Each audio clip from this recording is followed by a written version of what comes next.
Bonjour à tous, on commence ce tour de la presse sportive au FC Barcelone où semble-t-il le président du Barça, Josep Maria Bartomeu, a réussi son coup.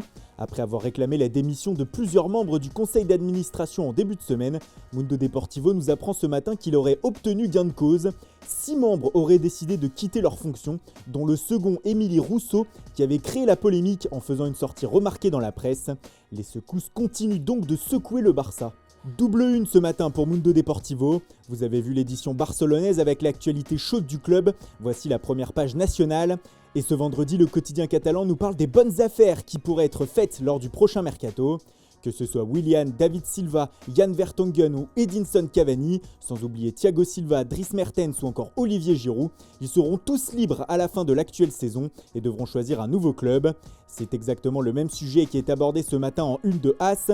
Le média rajoute même dans cette liste des bonnes affaires Thomas Meunier, José Callejon ou encore Pedro, mais il élargit aussi les bonnes affaires aux joueurs pouvant coûter moins de 25 millions d'euros et qui pourraient être recrutés sans faire de folie par certains clubs. Pour revenir à Mundo Deportivo, le journal nous apprend aussi que la Juventus et l'Inter seraient intéressés par Ousmane Dembélé. Actuellement gravement blessé, le champion du monde 2018 garde quand même la cote auprès des cadors européens.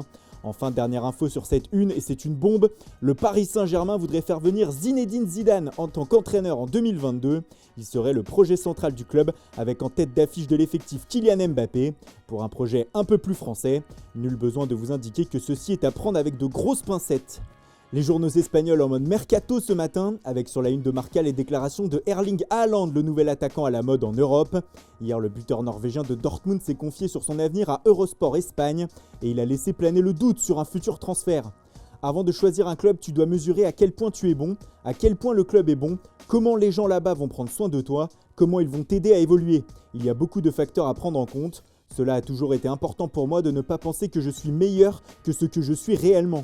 Une déclaration pleine d'humilité qui laisse donc le Real Madrid dans la course selon le journal. En parlant de Dortmund, Estadio Deportivo nous apprend ce matin que le club allemand serait intéressé par le joueur du FC Séville, Lucas Ocampos. Un autre membre du club andalou, Diego Carlos, serait lui dans le viseur de Liverpool. Et si on élargit la une du quotidien sévillan, on s'aperçoit que c'est une nouvelle fois Maxime Lopez qui fait les gros titres. Le milieu de terrain de l'OM est suivi depuis plusieurs mercatos par la formation dirigée par Monchi. Et ce matin, c'est Álvaro González qui est venu dans les colonnes du média affirmer que Marseille aurait besoin de Lopez pour la saison 2020-2021, tout en précisant que si Séville venait à le recruter, cela serait une bonne affaire pour le club. C'est un joueur avec beaucoup de qualité et une grosse marge de progression, a-t-il indiqué. Le mercato encore est toujours en une de Tuttosport, avec l'incroyable histoire qui lie depuis quelques jours Lionel Messi à l'Inter. Cela fait encore une fois la une puisque hier un journaliste argentin indiquait que les interistes étaient prêts à négocier avec la Pulga et surtout que les différentes crises qui secouent le Barça pouvaient jouer en faveur du club italien sur ce dossier. Mais l'Argentin a répondu à ces informations sur son compte Instagram hier.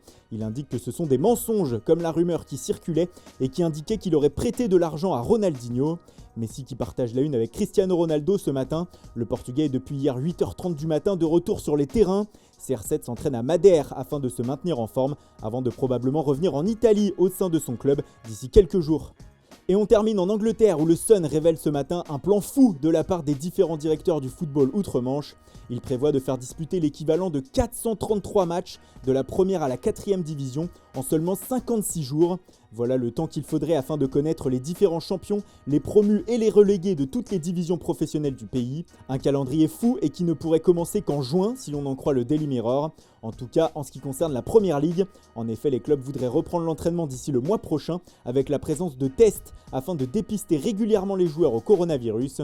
Ceci afin de permettre une préparation d'1 mois avant la reprise de la saison. Mais tout ceci n'est encore que spéculation. Voilà, c'est tout pour aujourd'hui. Merci pour votre fidélité. Bonne journée à tous. Surtout, ne l'oubliez pas, restez chez vous et rendez-vous dès demain matin pour une nouvelle revue de presse.